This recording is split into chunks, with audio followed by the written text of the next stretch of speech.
These people don't belong here. This is private property. I told you they were criminals. I knew it. Lock them all up." Saying this was a white woman with perfectly styled blonde hair, wearing expensive clothes. She was pointing her manicured finger at this family and screaming at the top of her lungs. "I need police immediately," Brielle said, her voice filled with fake urgency and manufactured concern. "There's a suspicious black family with a child on our private beach." Her voice was shrill, filled with vindication, as if she had just solved the crime of the century. She was practically bouncing on her designer sneakers, so excited that she was right about these people who had dared to set foot on what she considered her territory.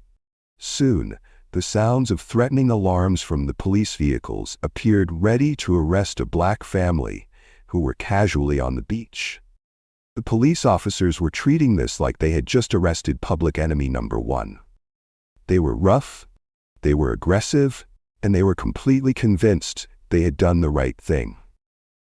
The lead officer, a man who looked like he had seen too many episodes of cop shows, was barking orders and acting like he had just saved the entire neighborhood from some terrible threat. Then the story took a turn that nobody saw coming. In the distance, 3 black SUVs with tinted windows were approaching fast, and they weren't slowing down. They were federal government vehicles, the kind that showed up when something big was about to go down. The SUVs screeched to a halt, and car doors started slamming one after another. Men and women in crisp black suits emerged, moving with the kind of purpose and authority that made everyone stop and pay attention. They wore sunglasses, they had badges hanging from their necks, and they looked like they meant serious business. The local police officers suddenly looked confused, maybe even a little nervous. But here was the moment that changed everything. The man in handcuffs, the one who had been treated like a criminal this entire time, slowly turned to look at the officers who had arrested him.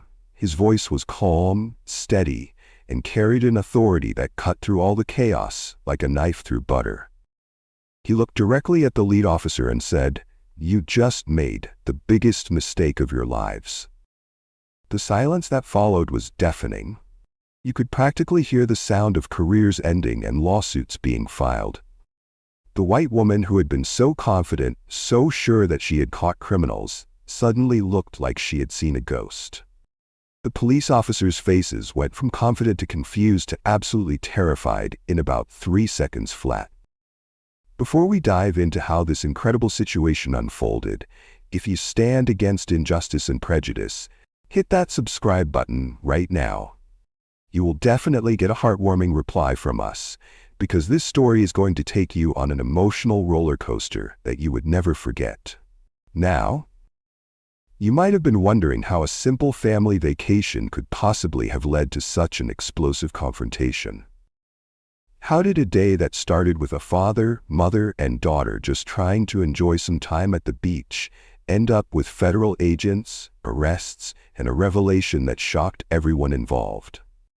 What started as discrimination and hatred ended with arrests, federal investigations, and consequences that reached far beyond that beach. The people who thought they were in control discovered they had made the biggest mistake of their lives. And the family who was victimized got justice in a way that nobody could have predicted. But to understand how we got to this incredible moment, we needed to go back to the beginning. To a family who just wanted to spend some quality time together, and to the woman whose prejudice and assumptions set off a chain of events that would change multiple lives forever. First, there was Darius Blackwell, a 45-year-old man who had achieved something extraordinary. He wasn't just any FBI agent. He was the FBI chief of the Counterterrorism Division, one of the most powerful and respected positions in federal law enforcement. But Darius hadn't been handed this position on a silver platter. This was a man who had clawed his way up from the poorest neighborhoods of Detroit, where he grew up surrounded by violence, drugs, and despair. For 20 long years, Darius had dedicated his life to climbing the ranks of the FBI. He had worked nights, weekends, and holidays. He had missed birthdays, anniversaries, and family gatherings. He had sacrificed personal relationships and his own well-being to prove that he belonged in a world where people who looked like him were often viewed with suspicion rather than respect. Every case he solved, every criminal he helped put behind bars, every terrorist plot he helped uncover, it all led to this moment where he had finally reached the top. He was the FBI chief, responsible for protecting the entire nation from terrorist threats, and he commanded the respect of agents across the country. But all of that success came with a price. Darius hadn't taken a real vacation in 3 years. 3 entire years of non-stop work, of carrying the weight of national security on his shoulders, of being available 24 hours a day, 7 days a week. His phone never stopped ringing, his email never stopped pinging, and the stress never stopped building. Then there was his wife, Keisha Blackwell, 42 years old and the heart of their family. Keisha was a pediatric nurse who had dedicated her life to caring for sick children, and she brought that same nurturing spirit to her marriage and motherhood. She had been married to Darius for 18 beautiful, challenging, complicated years. Keisha understood the weight her husband carried. She knew that his job wasn't just a career. It was a calling, a responsibility that could mean the difference between life and death for countless Americans. She had learned to live with the late-night phone calls, the sudden departures for emergency situations, and the constant worry that came with loving someone who put his life on the line for others. And then there was their pride and joy, 8-year-old Amara Blackwell, who was absolutely brilliant beyond her years. This little girl had inherited her father's determination and her mother's compassion, but she had also developed her own incredible passion for science that amazed everyone who met her. But more than anything else, Amara was Daddy's girl. She worshipped her father, was fascinated by his work, and dreamed of growing up to fight bad guys just like him. She didn't fully understand what her daddy did for work, but she knew he was important. She knew he helped people, and she knew he was her hero. For Amara, this upcoming vacation wasn't just a trip to the beach. It was going to be her very first time seeing the ocean. She had spent weeks preparing for this moment, researching marine biology, planning water sample collections, and dreaming about all the incredible creatures she might discover in the tide pools. Now, on the other side of this story, there was a completely different person, whose life was about to intersect with this loving family in the most destructive way possible. Her name is Brielle Ashworth, and she is a 38-year-old woman whose life had recently fallen apart in spectacular fashion. Brielle was a real estate agent who had once been successful, who had once lived a comfortable middle-class life, and who had once believed that she had everything figured out. But then her world came crashing down. Her husband left her for a younger woman, taking half of everything they had built together. Her real estate career, which had once seemed so promising, began to struggle as the market changed and competition increased. The vacation rental properties she owned, which were supposed to be her path to financial security, were losing money as maintenance costs rose and bookings declined. Brielle found herself facing a reality she had never imagined.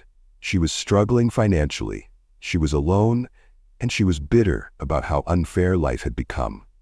But instead of taking responsibility for her situation or working to improve it, Brielle had found someone else to blame for her problems. In her mind, the issue wasn't her failed marriage or her business struggles. It was all these outsiders who were moving into her neighborhood, changing the character of the community, and somehow threatening everything she held dear. She had appointed herself as the unofficial neighborhood protector, constantly watching for anyone who didn't look like they belonged in what she considered her exclusive territory. So when this family of 3 arrived at Seaside Heights for what they hoped would be a peaceful, relaxing vacation, none of them had any idea that their paths were about to cross with someone whose prejudice and bitterness would turn their dream trip into a nightmare. The Blackwell family pulled up to their vacation rental on a beautiful sunny morning, and for the first time in years, Darius actually looked relaxed. His phone was tucked away, his work emails were being ignored, and he was focused entirely on his wife and daughter. This was such a rare sight that Keisha couldn't help but smile as she watched her husband genuinely unwind for the first time in months. They had booked this rental months in advance, had paid their money just like everyone else, and had every legal right to be there. The property included access to a private beach, which was one of the main reasons they had chosen this particular location. For a family that lived in the city, the idea of having a quiet, safe beach where Amara could explore to her heart's content was worth every penny they had paid. As they unloaded their car, you could see the excitement building. There were beach toys for Amara to play with, comfortable chairs for the adults to relax in, and of course, Amara's precious science equipment that she insisted on bringing everywhere. She had packed test tubes, pH strips, magnifying glasses, and collection containers because she was determined to study ocean water and see how it compared to the tap water back home. The moment they were unpacked, Amara was practically bouncing with excitement. She had never seen the ocean before, had never felt sand between her toes, and had never had the chance to explore tide pools filled with mysterious creatures. This was going to be the adventure of her young lifetime. So the family made their way toward the private beach access that was included with their rental. Amara skipped ahead, her science kit bouncing in her backpack, chattering excitedly about all the experiments she wanted to conduct. Behind her, Darius and Keisha walked hand in hand, enjoying one of those perfect family moments that seem to happen so rarely in their busy lives. Keisha looked at her husband and realized she hadn't seen him this peaceful in years. The stress lines around his eyes had softened, his shoulders were tense with worry, and for once, he wasn't constantly checking his phone for the next crisis that needed his attention. But their perfect family moment was about to be shattered by someone who had decided they didn't belong there. As they approached the beach, Amara ran ahead and immediately began examining the tide pools with the focused intensity of a real scientist. She pulled out her collection kit and started carefully gathering water samples, completely absorbed in her work and totally innocent of the storm that was brewing behind her. That's when Brielle Ashworth appeared. Brielle had been doing one of her regular property inspections, walking around the area to make sure everything was exactly as it should be. When she spotted this family accessing what she considered to be an exclusive beach area, in her mind, she knew exactly who belonged in this neighborhood and who didn't. And this family definitely didn't fit her expectations. Without bothering to think, without considering that they might have every right to be there, without even attempting to be polite or respectful, Brielle marched directly toward this family with the kind of aggressive energy that immediately put everyone on high alert. She looked directly at Darius and Keisha and said in the most condescending, hostile tone imaginable, "Excuse me, you people don't belong here. This is private property."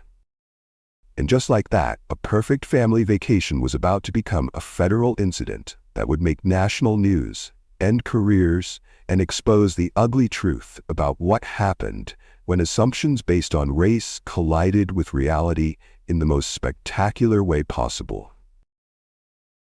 What happened next would test everything this family believed about justice, challenge everything they thought they knew about standing up for themselves, and ultimately reveal truths that would shock everyone involved, including Brielle herself, who had no idea she had just made the biggest mistake of her life. Keisha felt her heart start racing the moment she heard Brielle's hostile tone. Every instinct in her body was telling her that this situation was about to get bad, really bad. But she also knew that as a Black woman, her response in this moment could determine whether her family made it home safely or became another tragic news story. With hands that were already beginning to shake, Keisha nervously stepped forward and reached into her beach bag to pull out their rental agreement.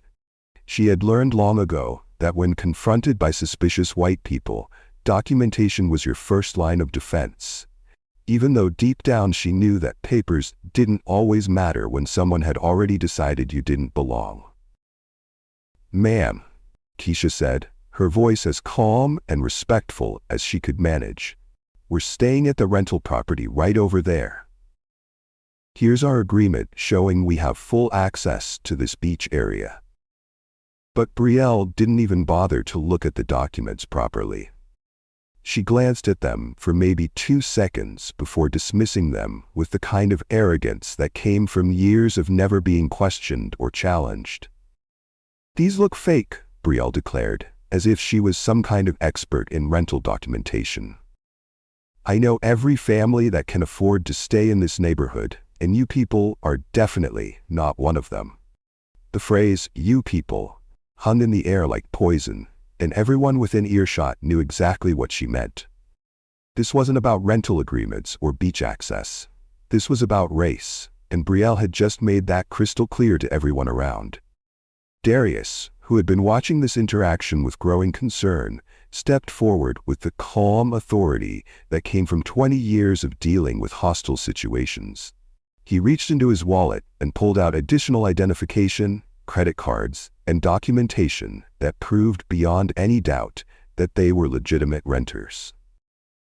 "Ma'am, I understand your concern about security," Darius said, his voice steady and professional.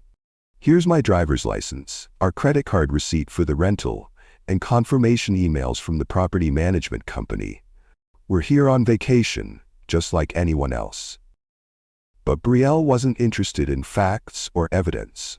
Her mind was already made up, and nothing they could show her was going to change her opinion about what she thought she was seeing. "Vacation?" She laughed, and it was the kind of bitter, mocking laugh that made everyone uncomfortable. "In this neighborhood? I don't think so. You're probably casing houses for break-ins later. That's what people like you do, isn't it?" Keisha's voice began to tremble as the situation continued to escalate, despite their attempts to be reasonable and compliant. Everything about this confrontation was triggering memories of other encounters where being polite and respectful hadn't been enough to protect her family from harassment and humiliation. "Ma'am, we just want to enjoy our family time," Keisha pleaded, her voice barely above a whisper. "Please, we're not causing any trouble. We just want to give our daughter her first beach experience." But even as she spoke these words, Keisha could feel the terror building inside her chest. This was exactly the kind of situation she had nightmares about, being confronted by an angry white person who refused to listen to reason, with her young daughter watching everything unfold. For Darius, this moment represented an impossible choice that no parent should ever have to make. Every instinct he had developed over 20 years of law enforcement was telling him to de-escalate this situation and protect his family. But he was also facing an internal struggle that was tearing him apart. Part of him wanted to reveal his identity as FBI chief right then and there, to use his authority and position to shut down this harassment immediately. But another part of him needed to see how this would play out, to experience firsthand what happened when a regular black family was subjected to this kind of discrimination. Darius knew that if he flashed his badge, this situation would end instantly. Brielle would back down, the confrontation would stop, and his family would be left alone. But he also knew that millions of other black families didn't have FBI credentials to protect them, and he wanted to see exactly what they faced when confronted with this kind of prejudice. It was a decision that would haunt him later, but in that moment, he chose to let the situation continue, so he could witness the full extent of how the system treated people who looked like him. Meanwhile, little Amara was becoming increasingly confused and frightened by what was happening around her. This 8-year-old girl had been so excited about her first ocean experience, so focused on her scientific experiments, and so innocent about the realities of racial discrimination that she couldn't understand why this strange woman was being so mean to her family. As Brielle's voice got louder and more aggressive, Amara started to cry. "Mommy," she whispered, tugging on Keisha's shirt, "why is she being so mean to us? What did we do wrong? The sight of this innocent child in distress should have been enough to make any reasonable person step back and reconsider their actions. But Brielle was no longer operating from a place of reason. She was operating from a place of deep-seated bitterness and prejudice that had been building for months. You see, Brielle's hostility wasn't really about this family at all. It was about everything that had gone wrong in her life over the past year. When her husband left her, when her business started failing, when her financial situation became desperate, Brielle needed someone to blame for her problems. She had inherited these vacation rental properties from her parents, and they were supposed to be her ticket to financial security. But the reality was that maintaining these properties was expensive, the rental market was competitive, and Brielle wasn't nearly as good at business as she thought she was. Instead of taking responsibility for her failures or working to improve her situation, Brielle had decided that the problem was all these outsiders who were somehow ruining her neighborhood. In her twisted logic, if she could just keep the wrong kind of people away from her properties, everything would magically get better. But the truth was that Brielle's properties were failing because she was a terrible businesswoman, not because of some imaginary invasion of undesirable renters. As this confrontation continued, other beachgoers began to notice the commotion and started gathering around to see what was happening. Some of them looked uncomfortable with what they were witnessing, but several others began nodding in agreement with Brielle's accusations. "Yeah, I've seen them around here before," one middle-aged man said, even though that was completely untrue. "They don't look like they belong in this area." "Somebody should call security," added a woman in expensive sunglasses. "We pay good money to keep this beach exclusive." The crowd's support emboldened Brielle even further, and she pulled out her phone to start taking pictures of the family as evidence of their supposed wrongdoing.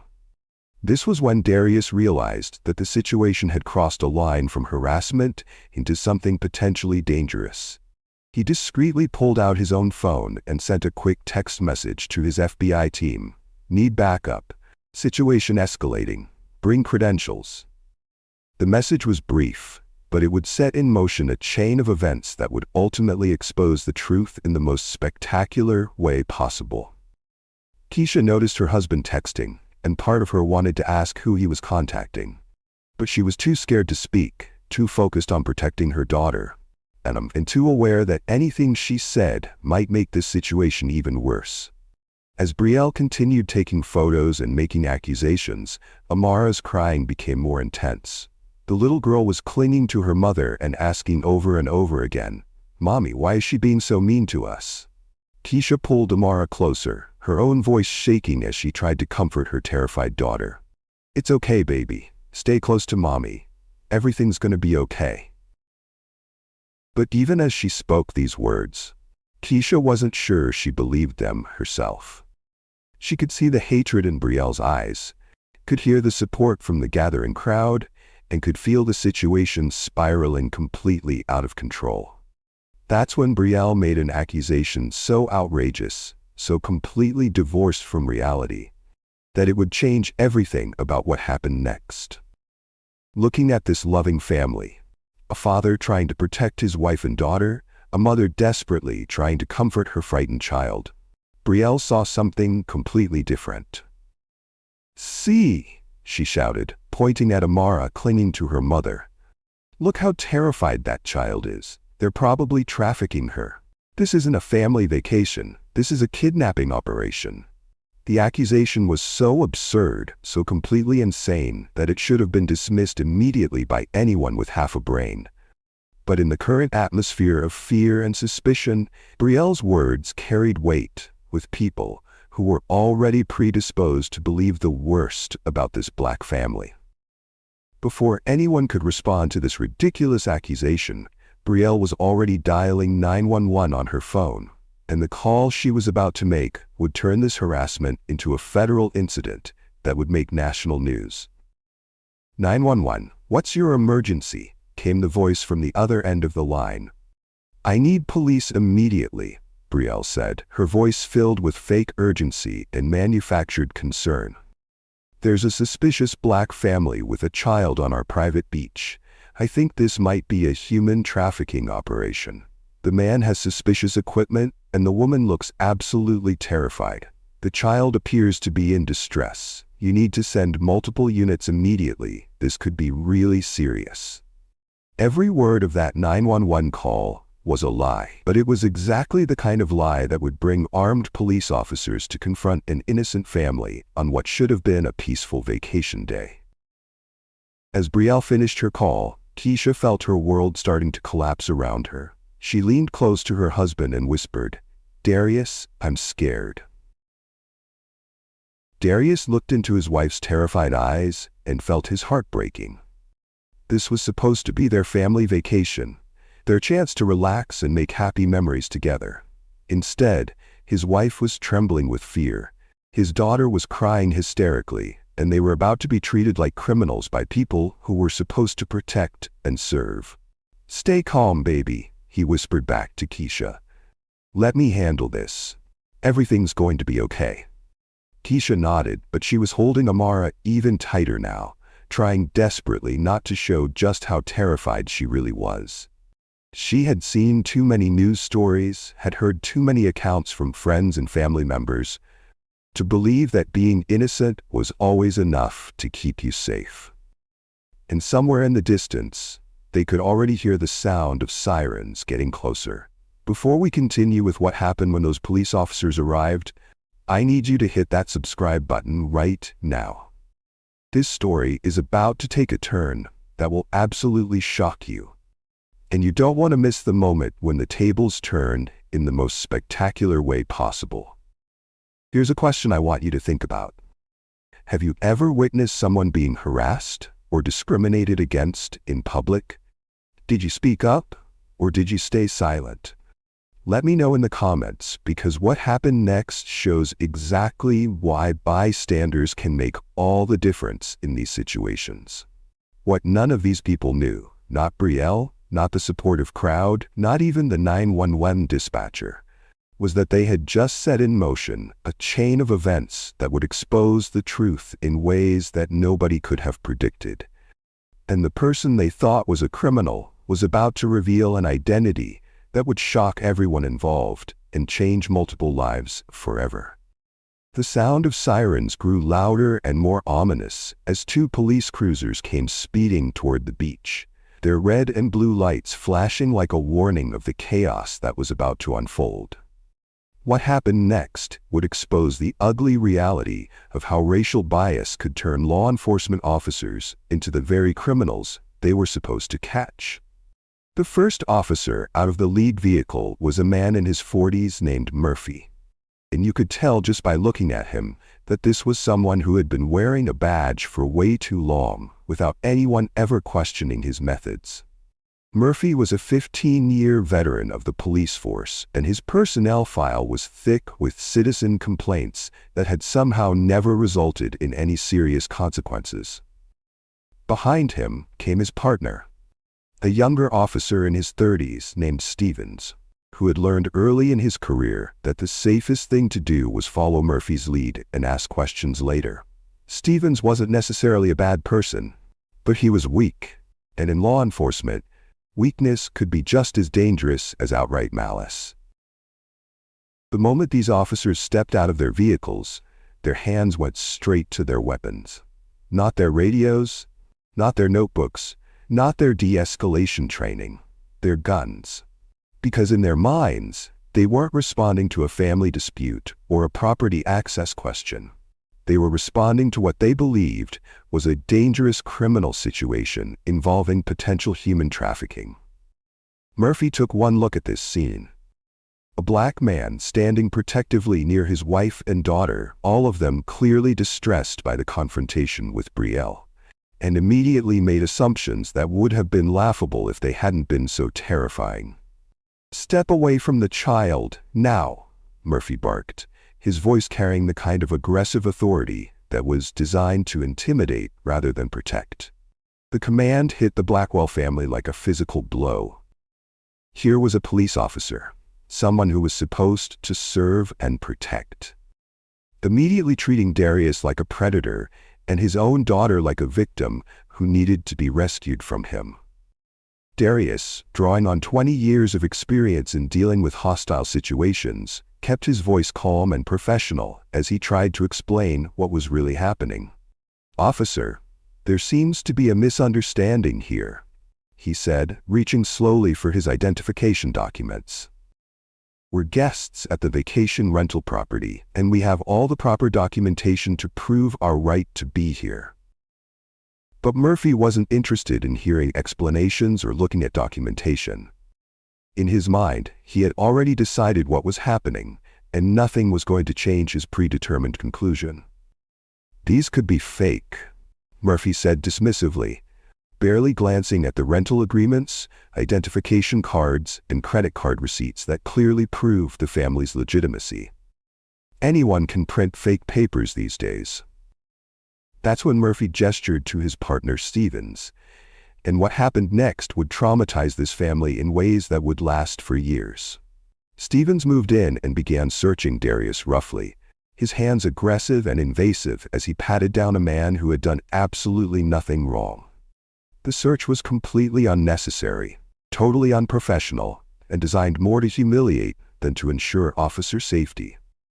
Keisha watched this degrading spectacle in absolute terror, her worst nightmares playing out in front of her eyes as she saw her husband being treated like a common criminal by people who were supposed to protect them. Murphy then turned his attention to Keisha, and his questions revealed just how deep his racial assumptions ran. "Ma'am, is this man threatening you?" Murphy asked, as if it was impossible for a black man and black woman to simply be married and on vacation together. Keisha was so terrified by this point that she could barely speak. Her voice was barely audible as she whispered, "And no, officer, he's my husband." But Murphy wasn't satisfied with that answer. He looked at Keisha's obvious fear and completely misinterpreted what was causing it. "Are you sure?" he pressed. "You look scared. If this man is forcing you to say that, you can tell me the truth." The irony was devastating. Keisha was indeed scared, but not of her loving husband who had never raised a hand to her in 18 years of marriage. She was scared of the police officers who were treating her family like criminals based on nothing more than the color of their skin. I'm just nervous around police," Keisha managed to whisper. And those words contained a lifetime of experiences that Murphy would never understand or even try to comprehend. Then Murphy turned his attention to little Amara, and what he said next showed just how completely he had bought into Brielle's ridiculous trafficking narrative. "Are you okay, sweetie?" he asked the 8-year-old girl who was crying and clinging to her mother. "Are these people hurting you?" The question was so absurd, so completely divorced from reality, that it would have been funny if it hadn't been so tragic. Here was a child who was obviously distressed because police officers were treating her father like a criminal, and Murphy was interpreting her tears as evidence that she was being victimized by her own parents. Darius, realizing that this situation was spiraling completely out of control, decided to reveal just enough about his identity to hopefully bring some sanity to the proceedings. "Officers," he said, his voice still calm despite the outrageous treatment he was receiving. "I'm law enforcement myself. We can handle this professionally and clear up any misunderstanding." But Murphy's response revealed the depth of his prejudice and his complete inability to imagine that a black man could hold a position of authority in law enforcement. Murphy actually laughed, a cold, mocking sound that cut through the air like a knife. "Sure you are," he said with obvious disbelief. "That's what they all say. Next you'll be telling me you're the FBI director or something." The irony of that statement would soon become apparent to everyone present, but in that moment, Murphy was just displaying the kind of casual racism that assumed no black man could possibly hold a legitimate position of authority. Despite having been shown valid documentation, despite the family's obvious legitimacy, despite the complete absence of any actual evidence of wrongdoing, Murphy made a decision that would end his career and expose him to federal prosecution. "You're under arrest," he announced, pulling out his handcuffs with the kind of satisfaction that suggested he enjoyed this part of his job way too much. "Trespassing, child endangerment, and suspicious activity," he rattled off, as if these charges had any basis in reality whatsoever. The moment Keisha saw those handcuffs, she completely broke down. All of her fears, all of her nightmares about what could happen to her family, were coming true right in front of her eyes. "Please don't hurt him. Please," she sobbed, her voice breaking with desperation and terror. But Murphy was unmoved by her pleas. "Ma'am, step back," he ordered, as if her natural desire to protect her husband was somehow interfering with justice. Meanwhile, Brielle was practically dancing with joy at this vindication of her racist assumptions. "I knew it. I knew it," she shouted to anyone who would listen. "Lock him up. I told you they were criminals." Her celebration of this injustice was disgusting to witness, but it also revealed the true nature of her motivations. This had never been about property access or neighborhood security. This had always been about her belief that people who looked like the Blackwell family didn't deserve to enjoy the same privileges as people who looked like her. As the handcuffs clicked shut around Darius's wrists, little Amara became absolutely hysterical. She had never seen anything like this before, had never imagined that police officers could be the bad guys, and couldn't understand why they were hurting her daddy, who had never done anything wrong in his entire life. The sight of this 8-year-old girl screaming in terror as her father was arrested should have been enough to make any decent human being question what was happening. But Murphy and Stevens were too committed to their narrative to let reality interfere with their predetermined conclusions. But the nightmare was just beginning. Murphy, apparently not satisfied with arresting an innocent man in front of his terrified family, decided to make the situation even worse. "We need to call child services," he announced, as if Amara was some kind of abandoned or endangered child rather than a little girl on vacation with her loving parents. When Keisha heard those words, something primal and desperate took over. The idea that they might take her daughter away, that this racist encounter might result in her family being completely torn apart, was more than she could bear. "Don't take my baby, please," she sobbed, holding Amara tighter, as if her physical grip could somehow protect them from the insanity that was unfolding around them. Stevens, who had been following Murphy's lead throughout this entire encounter, was finally beginning to show some signs of discomfort with how far this had gone. You could see it in his face, a growing awareness that maybe, just maybe, they had gotten the situation completely wrong. But Stevens was too weak and too afraid of confronting his senior partner to actually speak up or do anything to stop the injustice that was happening right in front of him. So he just stood there, looking uncomfortable, but doing nothing to help this innocent family. Meanwhile, the crowd of beachgoers had grown larger, and many of them were now filming everything on their phones. Some of them were beginning to protest what they were seeing, realizing that this aggressive police response seemed completely disproportionate to the situation. "This is crazy," one woman shouted. "They're just a family on vacation."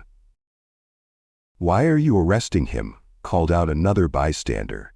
"What did he actually do wrong?"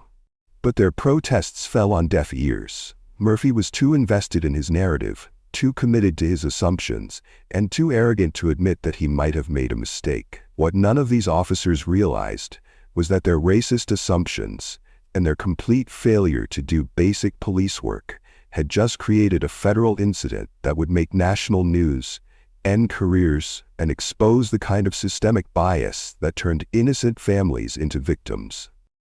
The backup that Darius had texted for was on the way, and when those federal agents arrived, the tables were about to turn in the most spectacular way imaginable. Murphy and Stevens had no idea that they had just arrested the person who was essentially their boss's boss, and the revelation that was coming would shock everyone present and change multiple lives forever. But in that moment, All anyone could see was an innocent family being destroyed by racism, prejudice, and the kind of police misconduct that had become all too common in America. The question wasn't whether justice would eventually be served. It was whether this family would ever recover from the trauma they were experiencing right now. If you were in Darius's shoes, would you have immediately reveal who you are, or wait for the backup to come before you reveal your identity? Share your thoughts in the comments, and don't forget to hit the subscribe button. Just when it seemed like this family's nightmare couldn't get any worse, when Keisha was holding her sobbing daughter and watching her husband being treated like a criminal, the sound of approaching vehicles cut through the chaos like thunder rolling across the beach.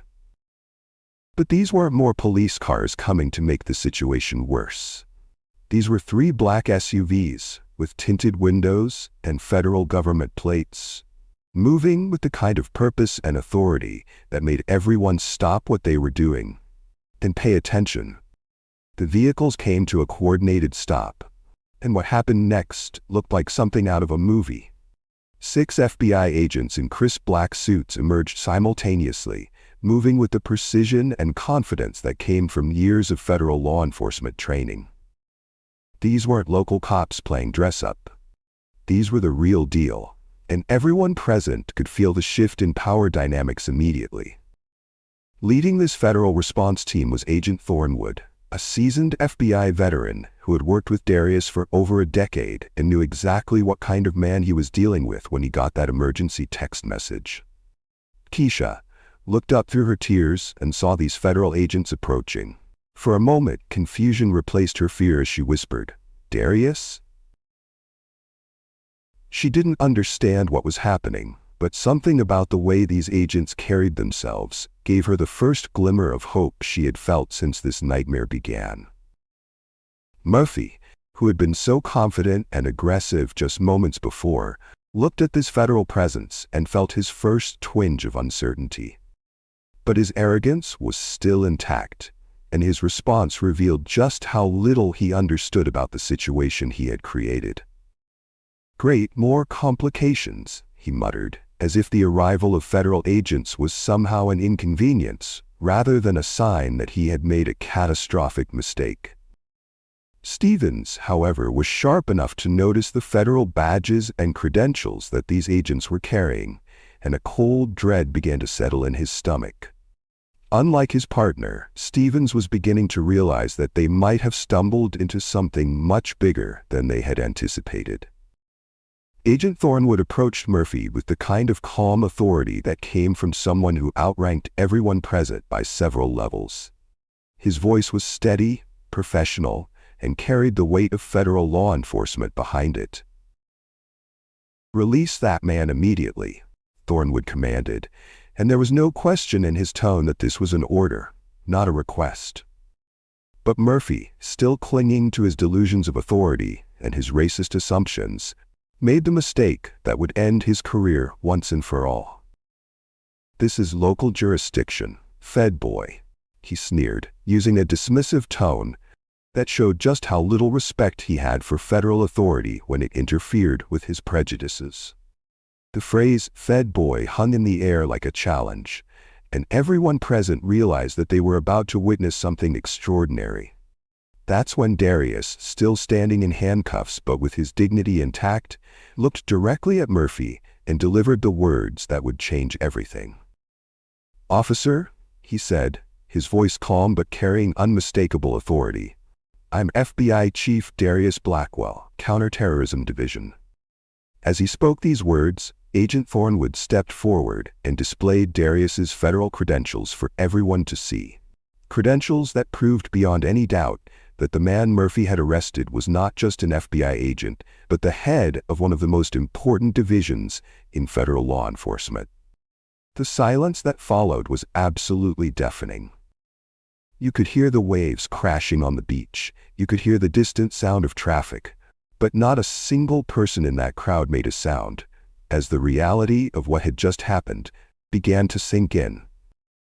Keisha stopped crying and stared in shock at the federal agents who were now surrounding her family. She watched in amazement as the entire dynamic of the situation shifted in a matter of seconds. As the people who had been treating her husband like a criminal suddenly realized they had made the biggest mistake of their professional lives. Murphy's face went completely white as the blood drained from his features. You could actually watch the moment when he realized that his career in law enforcement was over, that he had just arrested the head of the FBI Counterterrorism Division based on nothing more than racial prejudice and his own twisted assumptions. Agent Thornwood's next words drove the point home with devastating clarity. "You just arrested the head of the FBI Counterterrorism Division," he announced to the crowd, making sure that everyone present understood the magnitude of what had occurred. Stevens, who had been uncomfortable throughout this entire encounter, immediately moved to uncuff Darius, his hands shaking as he fumbled with the keys while apologizing profusely. "Sir, I'm so sorry, sir." Stevens kept repeating, as if saying it enough times could somehow undo the damage that had been done. "We had no idea, sir. We were just responding to a call." But his apologies rang hollow because the truth was that they should have known. They should have done their jobs properly, should have investigated the situation thoroughly, and should never have let their racial biases cloud their judgment. Keisha watched this transformation in amazement, seeing how quickly the officers' attitudes changed once they realized who her husband really was. The same men who had been treating her family like criminals were now bowing and scraping and desperately trying to cover their tracks. Brielle, who had been so confident in her accusations, so certain that she had caught dangerous criminals, was now faced with a reality that completely destroyed her narrative. "That's impossible," she shouted, her voice shrill with desperation. "He's lying. That badge has to be fake. People like him don't become FBI chiefs." But her protests only made her look more foolish and more racist with each word she spoke. The federal credentials were real, the agents surrounding Darius were real, and her entire worldview was crumbling before her eyes. The crowd that had gathered was now gasping and murmuring as they realized what they had just witnessed. Phones were recording everything, capturing the moment when racial profiling collided with federal authority in the most spectacular way possible. Little Amara, who had been crying hysterically as she watched her father being arrested, looked up at all the agents in suits and asked with innocent confusion, "Daddy, are all these people here to help us?" It was such a pure, innocent question from a child who was trying to make sense of a world where police officers could be the bad guys and federal agents could be the good guys. Where her father could go from being treated like a criminal to being revealed as one of the most powerful law enforcement officials in the country. The first thing Darius did once he was freed from those handcuffs was comfort his shaking wife and traumatized daughter. His family came first, always. Regardless of his professional responsibilities or the political implications of what had just happened. "I was so scared, Darius," Keisha whispered as she collapsed into her husband's arms, finally able to breathe for the first time since this nightmare had begun. "I know, baby," he whispered back, holding both his wife and daughter close. "I'm sorry you had to go through that. I'm so sorry." But once he had comforted his family, Darius turned his attention to the officers who had just provided him with a perfect real-world example of exactly the kind of behavior he spent his professional life investigating and prosecuting. "Officers," he said, his voice carrying the weight of his authority and his disappointment, "you just demonstrated exactly why I investigate civil rights violations for a living." Those words hit Murphy and Stevens like physical blows, because they realized that this wasn't just about a single incident of bad policing. This was about a pattern of behavior that was now going to be scrutinized at the federal level. But the revelations weren't over yet. Agent Thornwood had more information to share that would turn this situation completely upside down. Furthermore, Thornwood announced to the stunned crowd, "I need to inform everyone present that Ms. Brielle Ashworth has been under federal surveillance as part of an ongoing investigation. The gasps from the crowd were audible as people realized that the woman who had started this entire confrontation was herself a subject of federal investigation. Her vacation rental properties have been linked to a money laundering operation, Thornwood continued, and her pattern of discriminatory behavior toward minority renters has been documented as part of our civil rights investigation. Brielle's face went from red with anger to pale with terror as she realized that while she had been focused on harassing this innocent family, federal agents had been building a case against her for months. Additionally, Thornwood said, looking directly at Murphy, Officer Murphy's history of racial profiling and citizen complaints is now evidence in multiple federal civil rights cases. Murphy realized in that moment that this incident wasn't just going to end his career. It was going to result in federal prosecution that could send him to prison for violating the civil rights of American citizens under color of law. The tables had turned so completely, so dramatically, that everyone present was struggling to process what they had just witnessed. The family that had been treated like criminals were revealed to be among the most respected members of American law enforcement. The woman who had accused them of being criminals was herself under federal investigation, and the officers who had arrested them were now facing the end of their careers and potential federal prosecution. What had started as a racist harassment of an innocent family on vacation had become a federal incident that would make national news, change multiple lives forever, and provide a perfect example of how justice could prevail when the truth finally came to light. But this was just the beginning of the consequences that would flow from this moment. And the final resolution of this incredible story would restore your faith in the possibility that sometimes, just sometimes, the good guys really do win in the end. The aftermath was swift and decisive. Within minutes, Murphy was suspended pending federal investigation, his badge and weapon confiscated, his career over. Stevens immediately began cooperating with federal investigators, revealing Murphy's long pattern of racial profiling and aggressive behavior toward minority citizens. Brielle found herself in handcuffs, arrested for civil rights violations and fraud. The woman who had accused this family of being criminals was now facing federal charges herself. Child Services arrived and apologized profusely for being weaponized in this racist attack. Department heads from multiple agencies rushed to personally apologize to FBI Chief Darius Blackwell for the unconscionable treatment his family had endured. But while justice moved quickly on an institutional level, the Blackwell family was still processing their trauma. Keisha was still shaking uncontrollably. "I thought they were going to hurt you," she whispered to Darius, her voice breaking. "I thought they were going to take you away from us." "I'm sorry you had to go through that, baby," Darius replied, holding his wife close. "I'm sorry our daughter had to see that." Little Amara looked up at her mother with innocent confusion. "Mommy, why were you so scared?" It was a heartbreaking question from a child who had just lost a piece of her innocence. "I've never been so terrified in my life," Keisha finally said.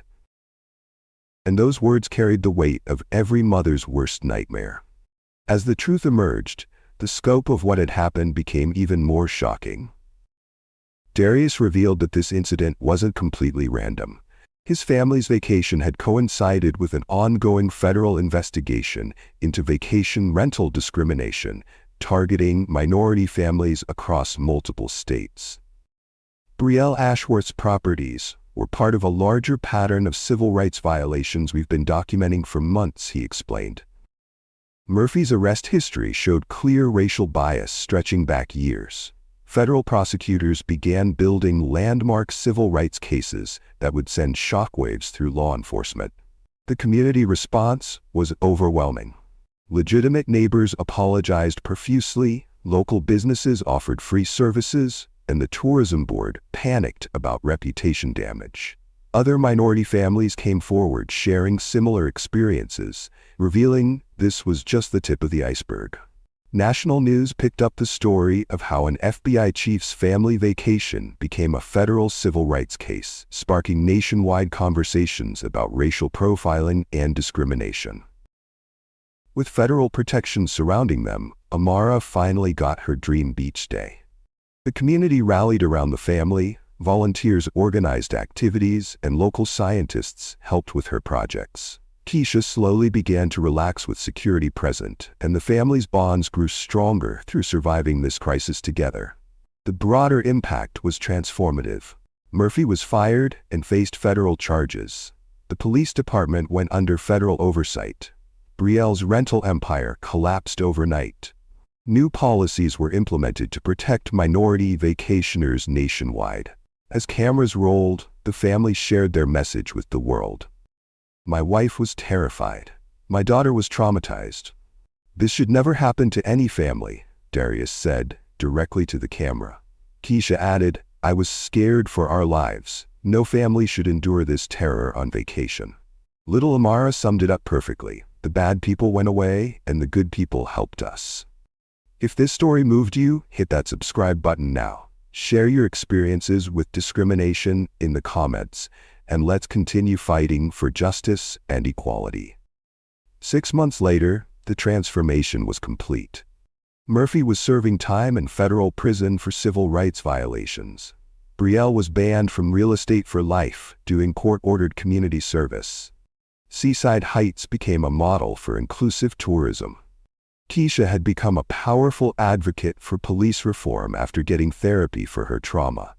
Most remarkably, the Blackwell family returned to the same beach the following year, welcomed by a community that had learned from its mistakes. What began as a racist attack on an innocent family became a catalyst for nationwide change, proving that sometimes the darkest moments can lead to the brightest victories for justice. If you enjoyed this story, like, subscribe, and share with others so they can learn too. See you in our next video.